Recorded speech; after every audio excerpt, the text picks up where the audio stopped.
President Cyril Ramaphosa has arrived in Kampala in Uganda. The president will participate during the non-aligned movement and the G77 plus China summits. And for more on that, we are joined by Leon Ssenyange in Kampala. Leon, a very good evening to you. Look, the non-aligned movement summit has started. What has been some of the key issues that have come out of the deliberations?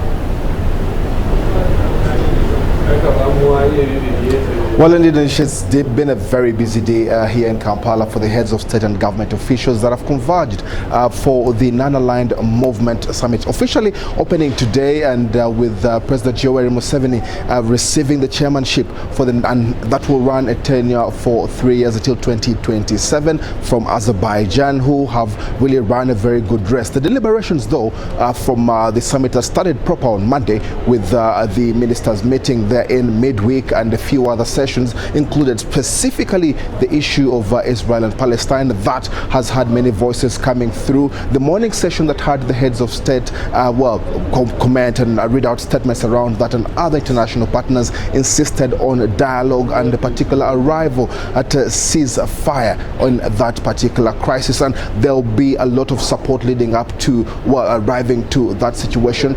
Many crying out to the need for international organizations, the UN therein, of course, to come out and bring an end to this particular crisis. So principally that seems to cut through as one of the major talking points. But on the other hand, for Uganda taking on the chairmanship of the non-aligned movement, a bloc of 120 nations, now soon to be 121 with the inclusion of South Sudan. President Museveni mentioning there that it will be very important for the developing countries to set out their priorities that will favor their development, and those are the discussions that are going on right about now. Now it's a closed door session, and that will continue to Saturday morning. Leon, the meeting comes at a time where the world is focusing on the wars in Ukraine and Gaza. What are delegates saying about these two global issues, and even South Africa taking Israel to the International Court of Justice?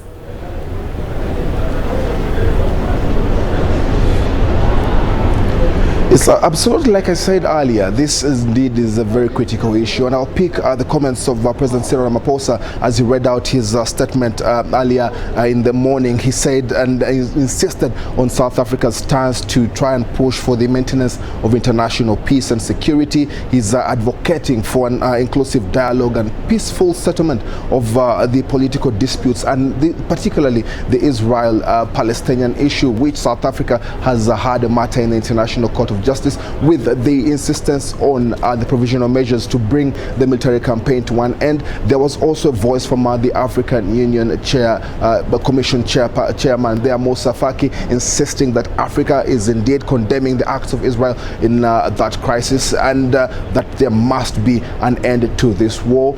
The UN envoy also added his voice to that particular situation. The chairperson of the UN General Assembly, Dennis Francis, they are insisting on having a stronger discussion on that particular matter, and very much so there is a greater demand to bring an end to the crisis in Israel and Palestine that has seen more than 23,000 people losing their lives and several thousands are displaced. Now Uganda will also be hosting the G77 plus China summit. What can we expect from that?